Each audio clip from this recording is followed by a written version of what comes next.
Welcome to University Drive, your pathway to the transformational work of University of the Bahamas. Our mission is to advance and expand access to higher education, promote academic freedom, drive national development, and build character through teaching, learning, research, scholarship, and service. Our goal is to build a better Bahamas by shaping tomorrow's leaders today, finding solutions to challenges, and forging new opportunities for growth. University Drive, where faculty, staff, students, and alumni travel the road of progress together with you. And now, here's your host.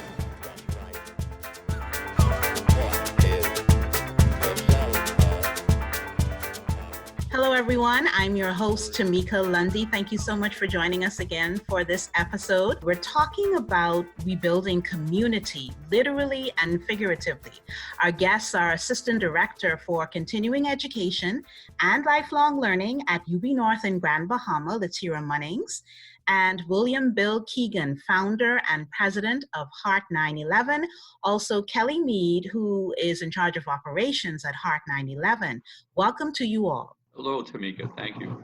Good day. Thank you for having us. We're talking about how Heart 911 has forged a partnership with UB North to teach a cohort of about 17 persons, men and women, some basic carpentry skills that they're using to help restore the roofs of residences in Grand Bahama, which were damaged by Hurricane Dorian. This is happening as a result of a pre-Apprentice carpentry program.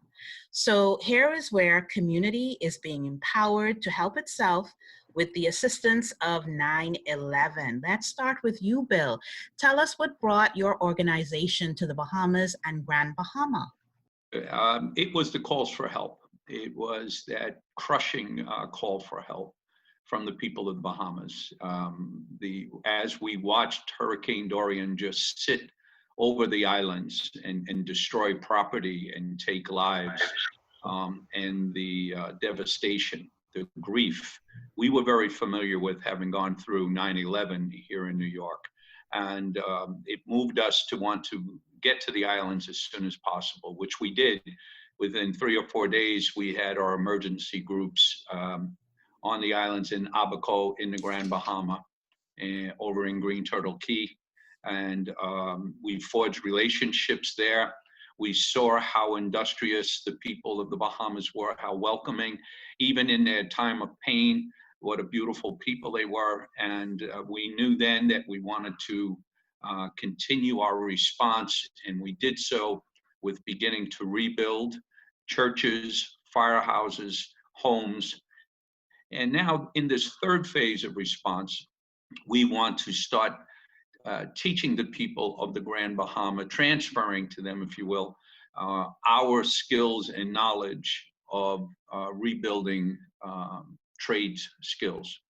And we were so happy to partner with such an outstanding organization as the University of Bahamas. They have been just wonderful to work with, and it has really made for a great partnership, which I know will have great results. Our funders, the Ride for Hope in the Bahamas and the Templeton Religion Trust Fund, is just been fantastic also. And again, with these partnerships in place, I think we're going to have a very successful program. You're responding to a need, and I'm imagining that you've done this several times before, or maybe many times before. Tell me the story of Heart 911. I am a retired police lieutenant from New York, and I was named the night operations commander for the Port Authority Police Department on 9/12, following the 9/11 attacks in New York. I worked at the World Trade Center Rescue Recovery Mission for the next 9 months, 6 nights a week, 12 to 16 hours a night.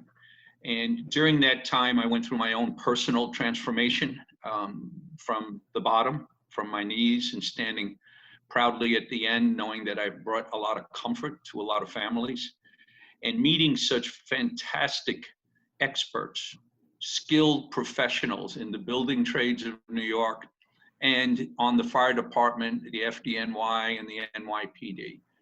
And when I retired a few years later, I realized that what we missed when we retired was the satisfaction of helping others.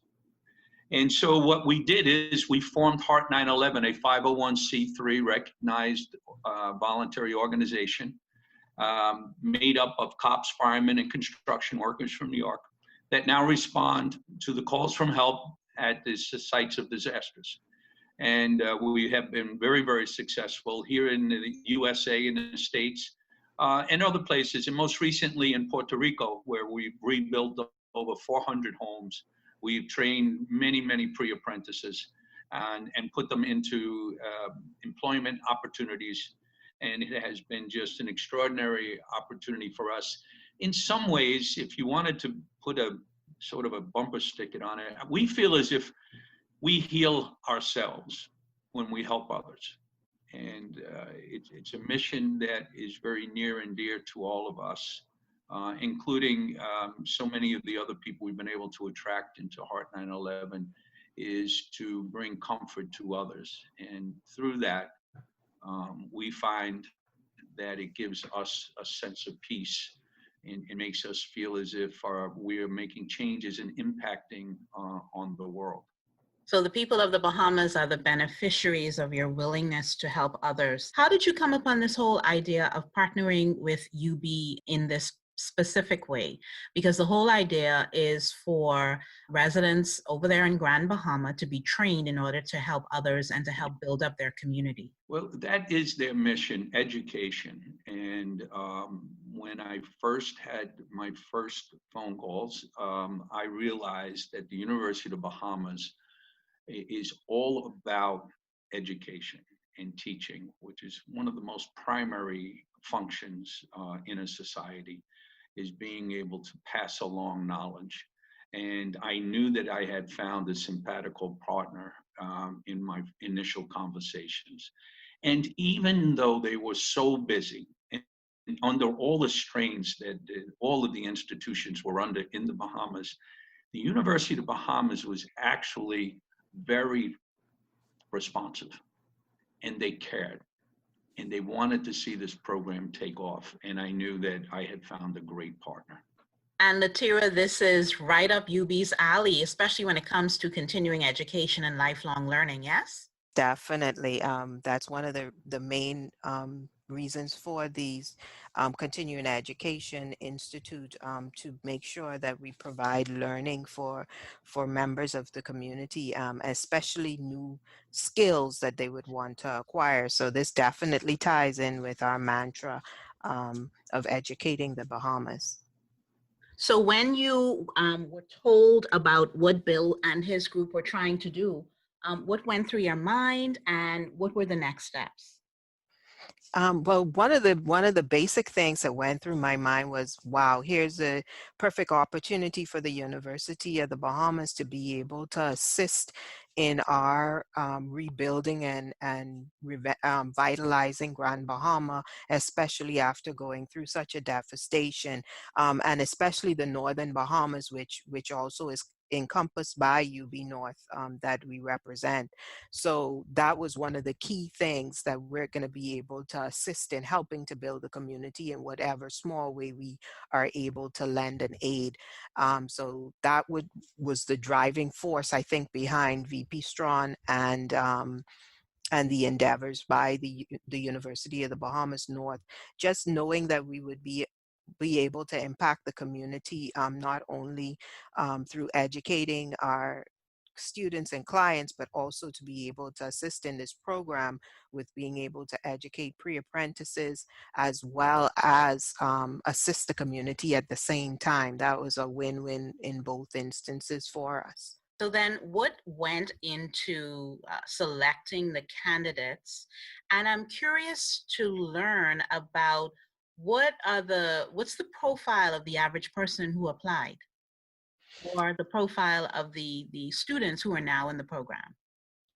Well, Kelly assisted a great deal. Actually, Kelly sent over the application form. We decided to go with an application that Heart 9/11 had already created already previously and used in previous times. The only updates that we put in was BJCs and BGCSEs. We tried to make it a little bit more key to the local community. And so those are the distinct profile, just be able to lift 50 pounds or more. There was not really a big instance, be over 18, be able to lift 50 pounds, like I said, have a valid photo ID, have reliable transportation, and be able to be a part of the program for 8 weeks. We didn't want to have persons just start and stop from the program.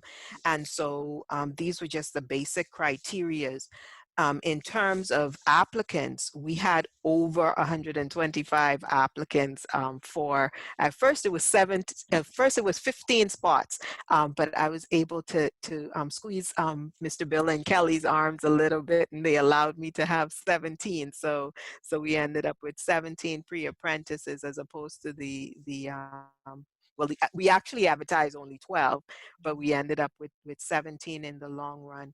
And what they are is a culmination of the community. We have persons ranging from 18 straight up to, I think the oldest person on right now is 41, and it's actually a female. But so we actually have a wide range of ages, and they all met the specifications. Once the applications were taken in, the 125, of course, we had to cut that down. We had an interview process. There were 65 persons that were actually interviewed. And like I said, from that group of persons, we were able to select 17. And Mr. Keegan was in on the emails, the project foreman, Mr. Leroy Noel, as well as the supervisor of UB North's physical plant area, Mr. Jerome Wallace, was also in on the interviews. And so they basically scored the persons as the interviews were conducted, and we went by the scores that were received, how they presented themselves at the interviews, which were all conducted via Zoom. So we were keep social distancing and making sure that we were all safe. Kelly, how do you tell from an application that a person is right for this kind of program? What were you hoping in terms of the quality of the applicant, or the kind of person who would apply, and then who you would eventually select, who would eventually be selected? We're looking for somebody who's, eager to help their community and to learn the new skill. And we also, it was wonderful if they do have prior construction experience, but it's not necessary. So, it's just, I guess, just the eagerness to learn and help the community. So have you run this kind of program before in other territories? We did start this in Puerto Rico, and then Heart 9/11, before I had joined, had also done something similar in Haiti. What do you found about the interest in something like this from females? I think that there are 3 females in this program. What have you found in your experience doing this? We usually do find about 25% of the program participants are female, and they've been such an incredible addition to the program. So back to you now, Leterah. Tell us about the females who are in the program. I understand a couple of them have quite interesting stories. Yes, actually, the 3 of them actually have quite interesting stories. One female is a welder by trade. She's already a certified welder. One of the others is a beekeeper. So she is doing some interesting things in the community, teaching her beekeeping skills in the local high schools. And so she wants to utilize the carpentry skills, of course, to assist with building of hives and that type of project once she's done. As well as the other young lady is,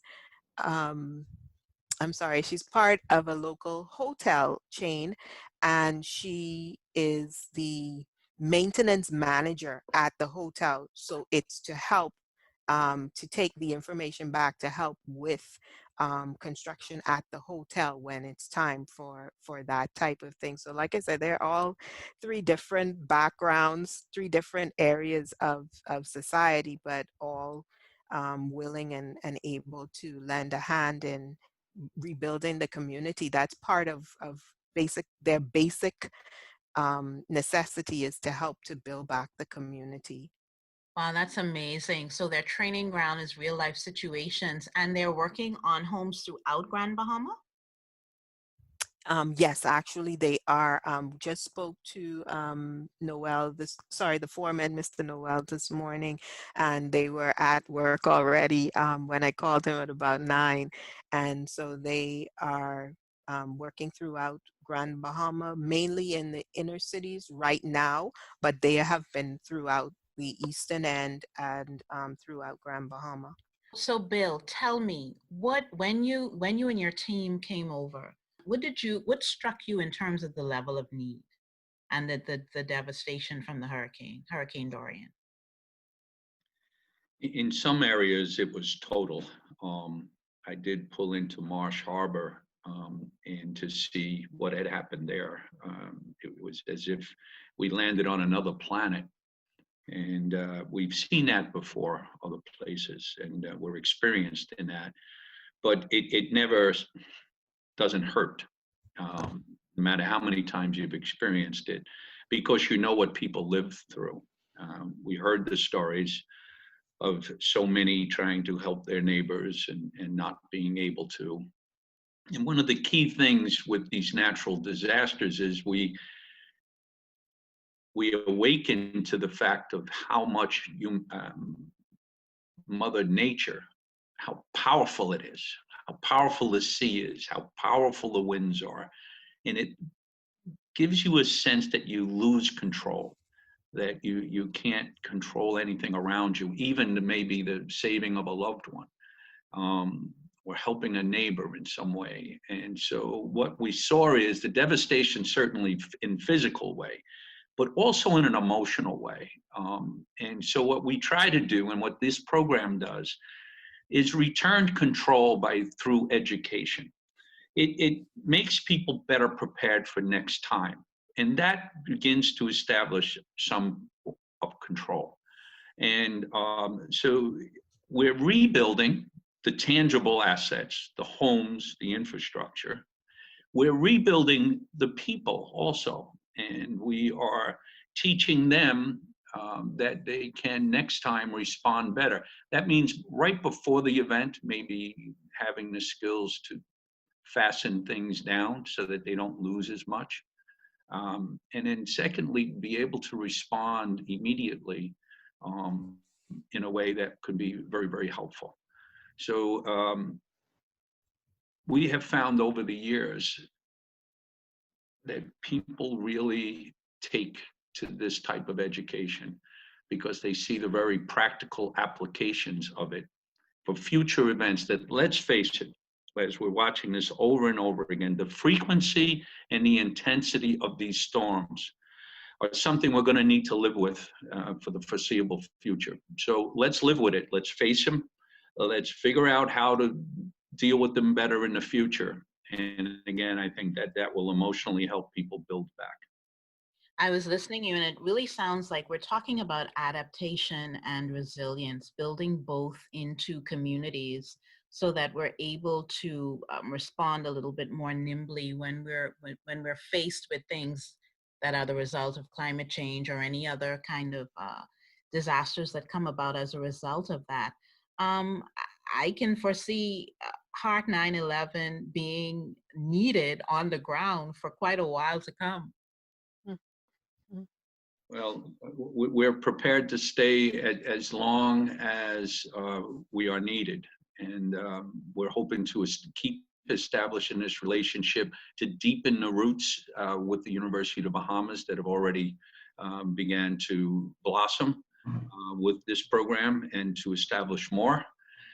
See, one of the key things too is, wouldn't it be wonderful? And this is something, like I said, going through personal transformation. Wouldn't it be wonderful if one day people in the Bahamas could look back at Hurricane Dorian and see it for all the horror it caused, but also see it as a moment where the Bahamas began to fight back, and that they began to grow, and that there's people that go through these programs look back on it and say, you know what, the hurricane was horrible, but look what I've built since. And I think that that's the same thing that we've done since 9/11, is what we went through, the loss of so many friends, so many good people, so many innocent people. How do we find any meaning in that? And I think the meaning is found by helping others and being able to help yourself. And I'm hoping that that is found in the people in the Bahamas. So we're certainly prepared to stay and make sure that that becomes a goal. So Leterah, what does a candidate or what does a student earn upon successful completion of the program? Well, they earn 3 very specific things. One, at the end, we are going to award each participant with a certificate.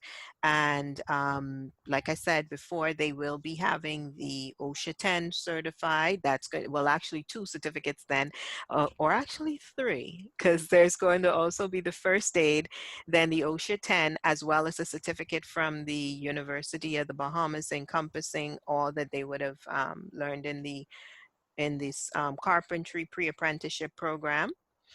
The other thing that they will also earn, or things that they will also earn, is a set of hand tools.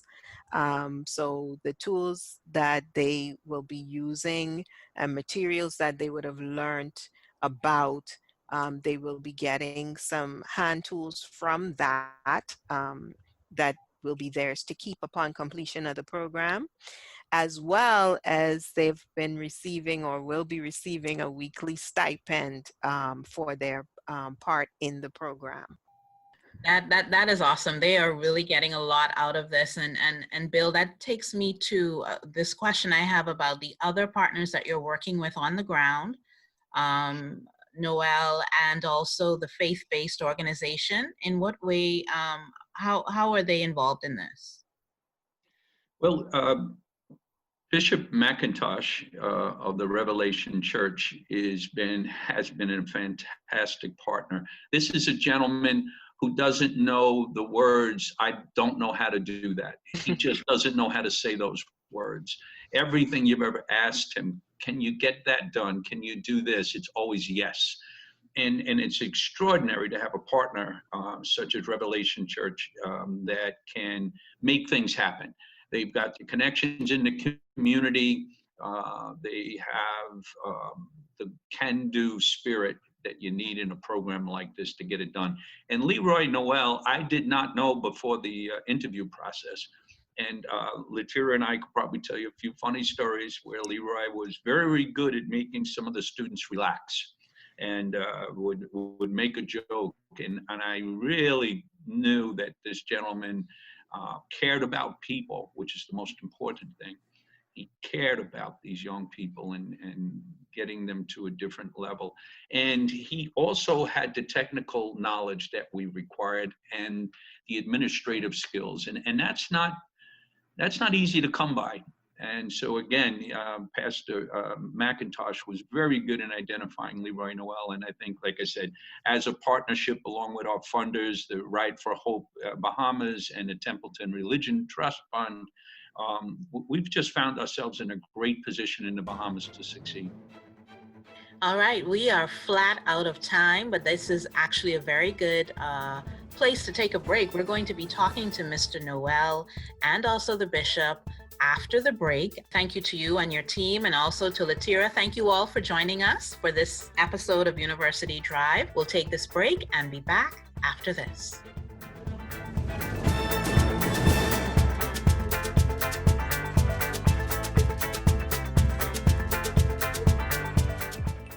To protect yourself and others from COVID-19, stay home as much as possible and avoid close contact with others. Wear a mask that covers your nose and mouth when you leave home. Wash your hands with soap and water for at least 20 seconds or use alcohol-based hand sanitizer. Practice social distancing. If you must leave home, stay at least 6 feet away from other people and disinfect items you must touch. Limit in-person contact as much as possible. To prevent the spread of COVID-19 if you're sick, Avoid public transportation, ride sharing, or taxis. Stay home if you're sick, except to get medical care. Remember to call ahead first. Separate yourself from other people and pets in your home. Everyone is at risk of getting COVID-19. Older adults and people of any age who have serious underlying medical conditions may be at higher risk for more severe illness. This message is brought to you by the Centers for Disease Control and Prevention and University of the Bahamas.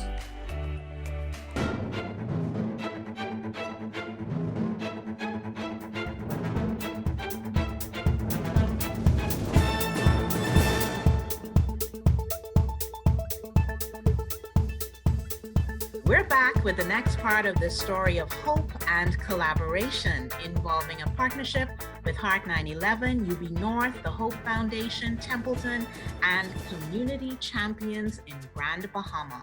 Welcome, Bishop Sidney McIntosh and Leroy Noel.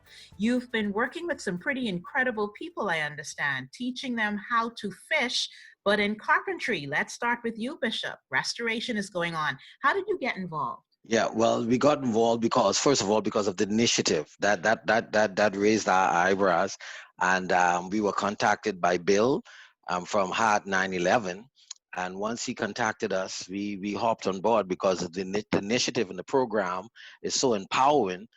We wanted to be a part of that. So Revelation Faith, we hop right on board as one of the partners to ensure that this program goes through, and not just go through, but go through successful. Wonderful. And Leroy, how did you become connected? Well, I came in contact through Revelation Faith as well, that being my home church, but at the same time, just a little bit of knowledge and skills in the background of construction and carpentry and so forth. It was only fitting that a part of my time was also donated at the same time, just to facilitate, to make sure that the trainees and those that would have been learning would have adequate and efficient, resources to their disposal along with the constructors. So I came on board through contact first, being contacted by Bishop, and just it piqued my interest. It's something that I never had, but it's something that I see the benefit of having. So that's how I came on board. Leroy, I understand that University Drive caused you to jump off the roof. Tell us about that. What were you doing before you jumped? Yes, and we were actually trying to complete one of the roofs. We're on our metal phase, just fitting and making sure that everything is buttoned up properly.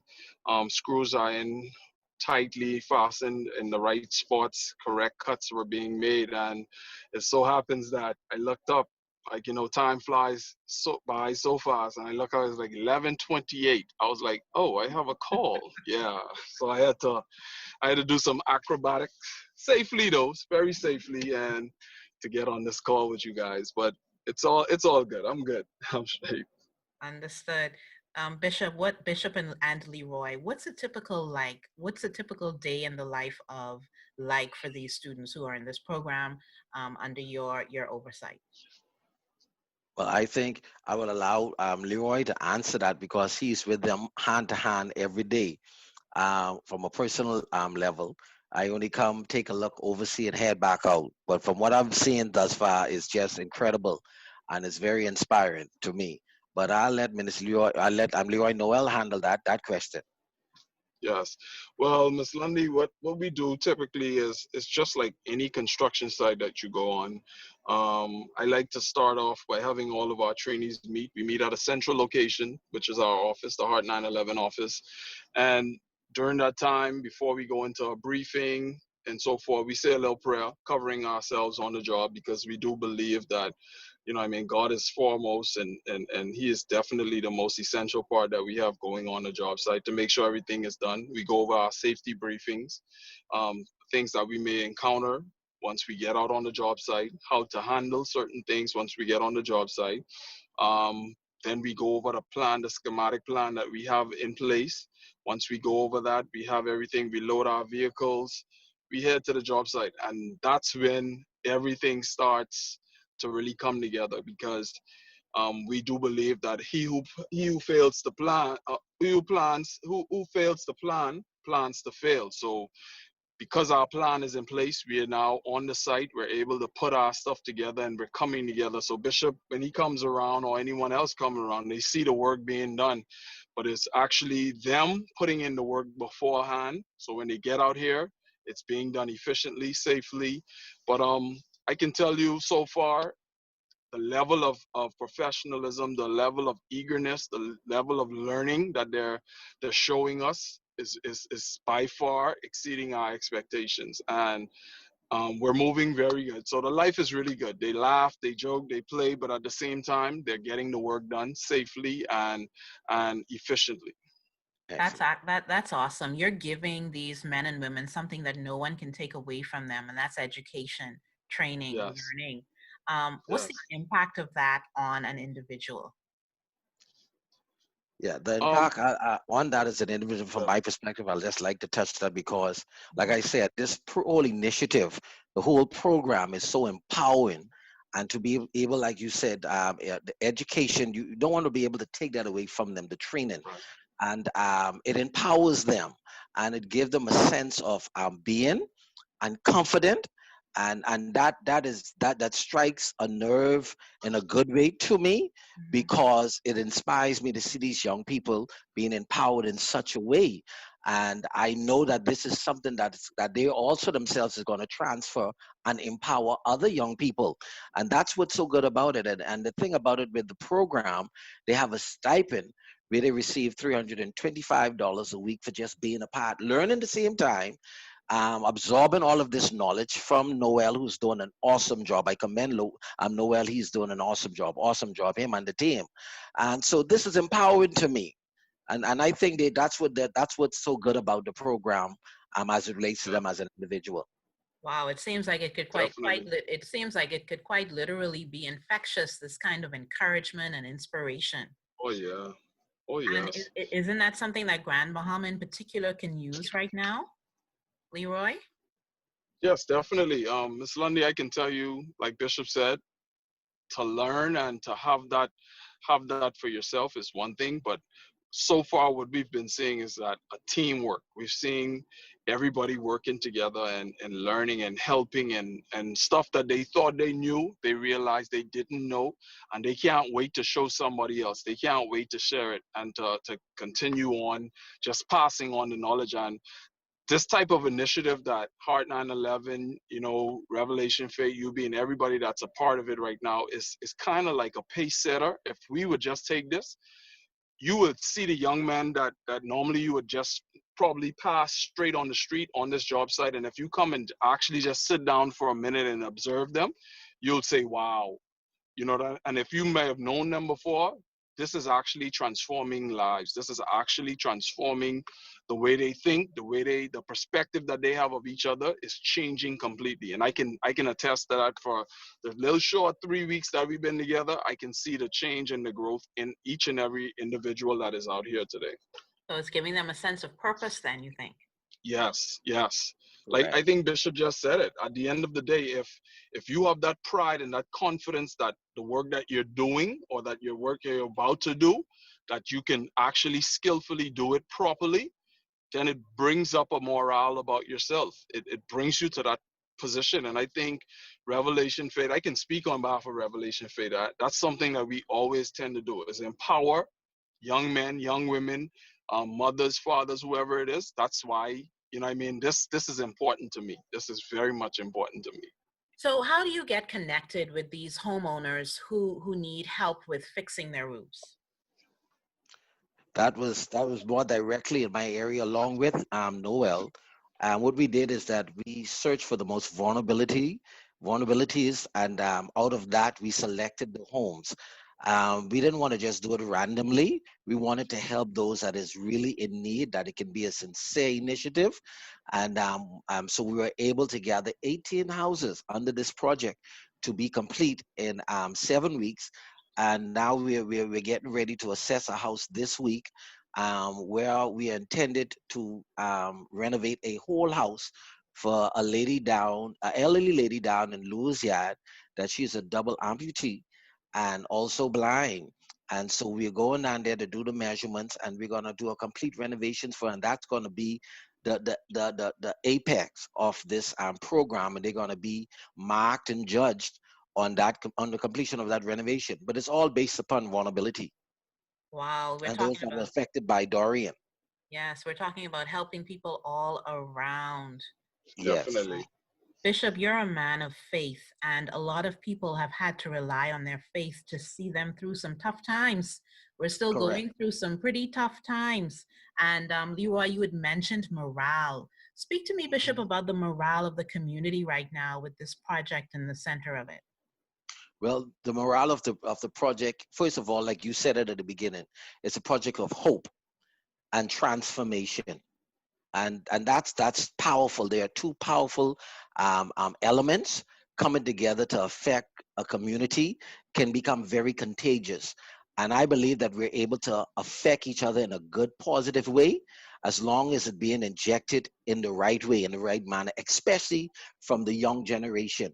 And it gives them a sense of hope and pride, and the community sees it and feels it, and it gives them a sense of appreciation.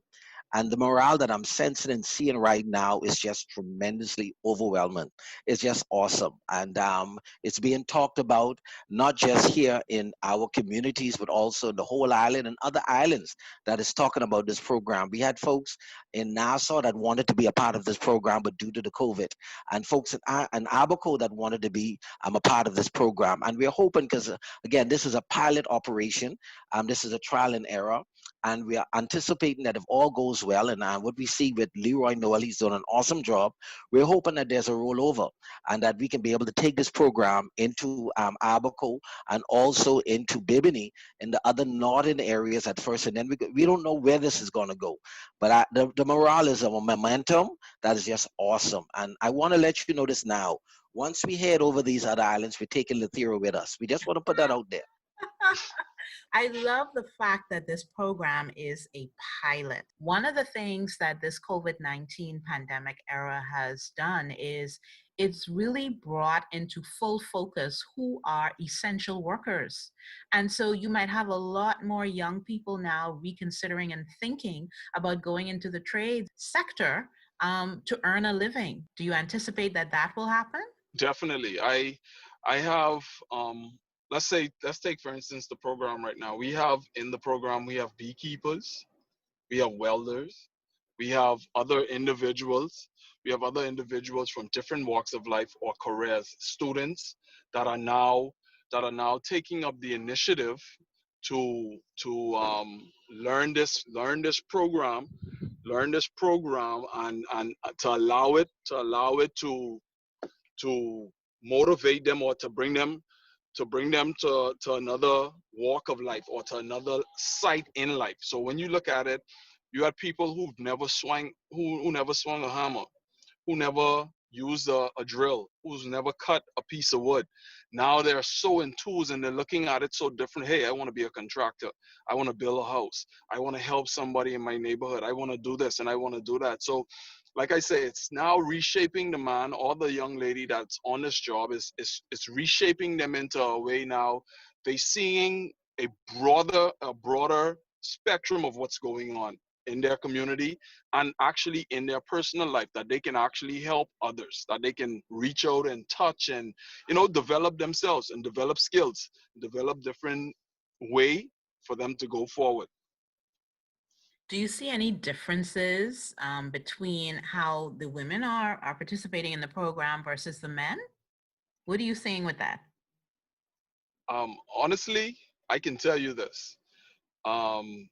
Being on the site right now, we have 3 teams. The captain of each team is a female. Wow.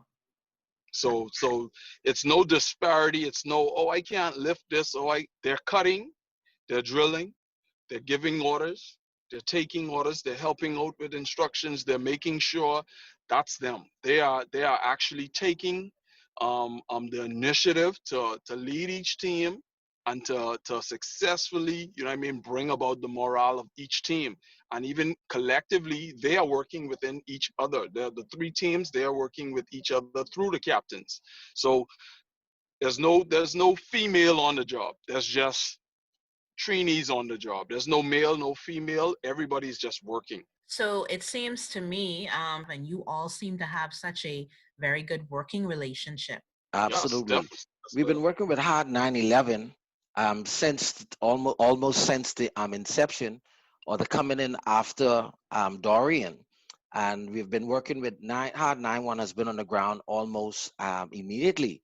Many did not know about Hard 911, but they were on the ground, and they had folks coming in, which I was responsible in ensuring that they had houses to fix.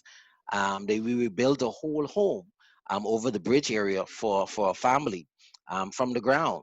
And so Hard 911 was here, and we developed that friendship where we work together, because Revelation Faith is not just a spiritual faith-based church, but we also a community outreach church. That's our initiative, is outreach, and that's our initiative. We were able to almost 9 trailers of food and grocery and water and healthcare to distribute during the time after Dorian, and Hard 911 played a major role in that. And because of that, our friendship grew, and that's what brought us to this place now. We're intertwined because our heart is in the same place, and that is to help and to build and to empower the community. Definitely. I'm glad you said the word community. I want to transition now to talking more broadly about Grand Bahama. How is Grand Bahama doing? How are you gentlemen doing? And how are your neighbors doing? I think Grand Bahama right now, passing over the last storm, the feeling of the fear and the anxiety. I think overall, Grand Bahama, as we all know, we say it, and it's a fact that Grand Bahamians are resilient people. I don't want to make it sound like it's a cliche, but it's a fact. We've become accustomed and used to dealing with hurricanes and hard time. We as Grand Bahamians has been dealing with an economic spiral downward since the late 70s, and for some reason Grand Bahama stands. And the community of Grand Bahama and the island of Grand Bahama is a strong-hearted people, and our faith is grounded in God and in the Word of God. And I believe because of that, we're able to love each other and to be there for each other as neighbors. And we have never strayed from that, helping our neighbors and being there for one another. And I think that's where we draw strength from each other. When we see a person is surviving, it gives us that strength to be able to know that, hey, if they can survive, we can survive. But we hold each other hand. I know it's not easy. We're still dealing with some difficult times, and we've got a long road to walk. Matter of fact, this is not just a sprint. This is a long run. But we just got to take it one stride at a time. But Grand Bahama is steadily, one day at a time. We're reforming, we're restructuring, we're becoming re-empowered, and I believe overall we're gonna be all right. Leroy, do you also see a sense of hope? Do you feel a sense of hope when it comes to Grand Bahama? Definitely. I believe, like Bishop said, when you look at faith is the base of all hope.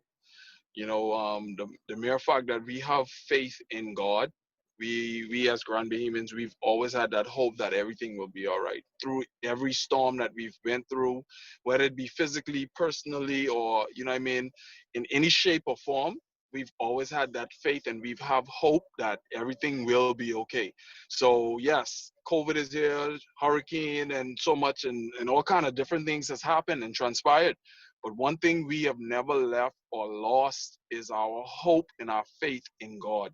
And I still see a sense of that in the community, that even though we're not working as much as we used to, we're not we can't do the things that we used to do, the normal stuff, but we still find a way, like Rev said, we find a way to be resilient. We find a way to be productive. We still find a way to produce and to come out ahead. So as Grand Bahamians, I always say this: we may not be a part of the Bahamas because we are Grand Bahamians, but at the end of the day, I think we hold the torch, we hold the light, because it starts from us and stems down to everybody else. Even though we're not the capital, but I think we set a pace in Grand Bahama that, hey, if they could do it, we could do it.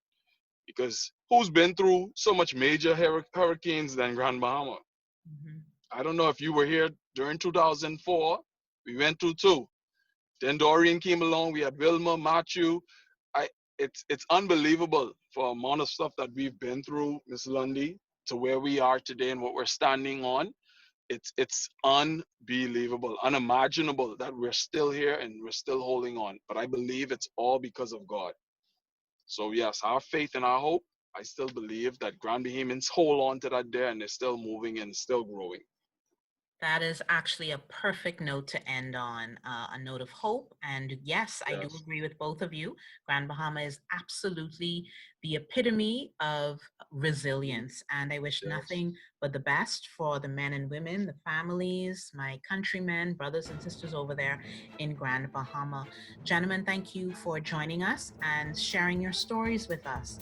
We look forward to connecting with you again in the future to find out the end result of this program, and we shall be connecting. That's a promise. Thank you for being here. We're going to take our second break and be back with our spotlight feature, Leaders for Life. Stay tuned.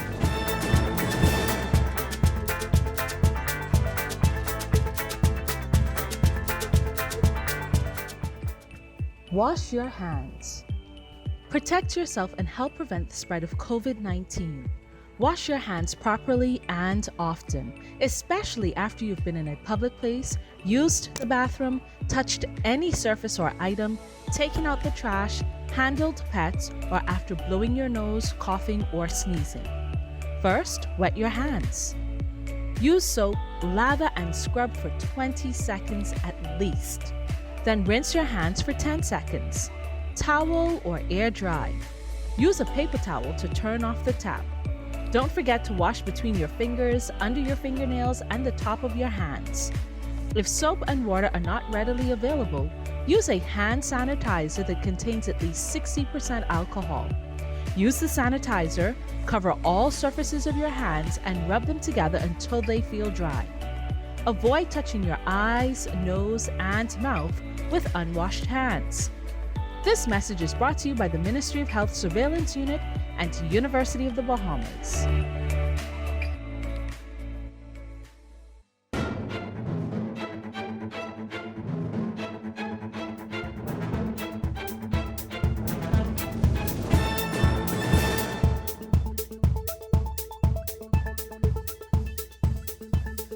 There are UB leaders on the national and international stage serving, creating, leading, impacting. Each week, we have been bringing you personal stories of students and alumni from all walks of life. In this spotlight feature, another recent grad shares with us what has been a difficult yet worthwhile journey. He's the youngest elected member of parliament in the history of the Bahamas, but this past spring it was earning his bachelor's degree in tourism management from University of the Bahamas that made him proud. Travis Robinson, the MP for Bain and Grantstown and parliamentary secretary in the Ministry of Tourism and Aviation, did it while serving in parliament and serving the people of his constituency. To be honest, it is a surreal experience and feeling. I am overjoyed and ecstatic because it was certainly not an easy road. But being able to accomplish what I set out to accomplish, that of my bachelor's degree.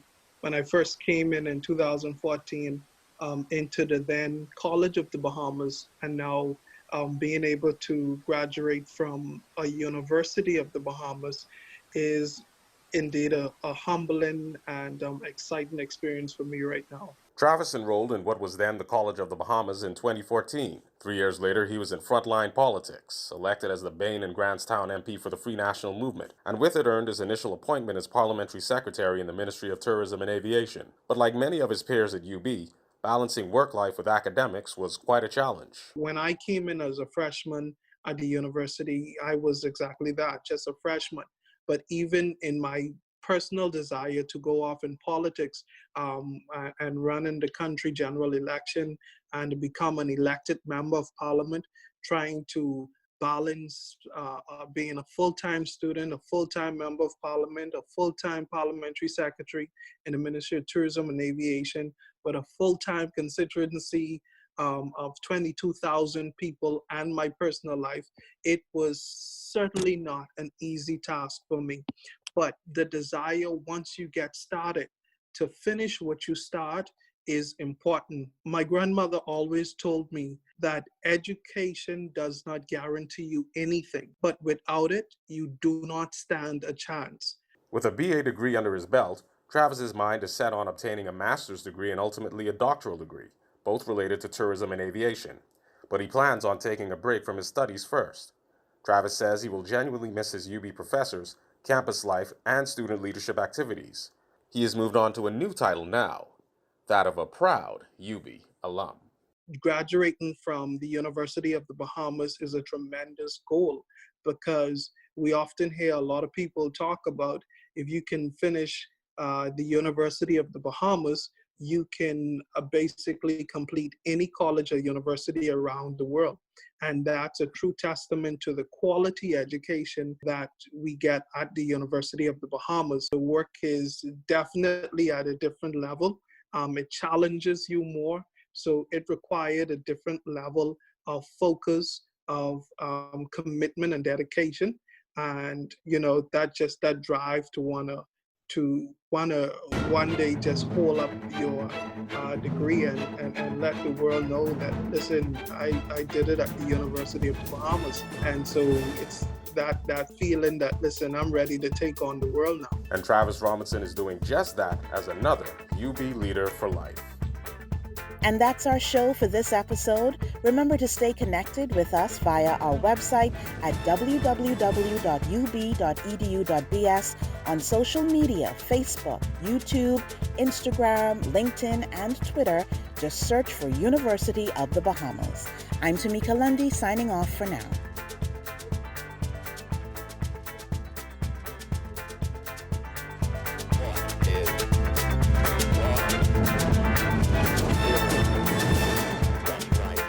University Drive is a production of the Office of University Relations and the Communications and Creative Arts Academic Unit at University of the Bahamas. All rights reserved.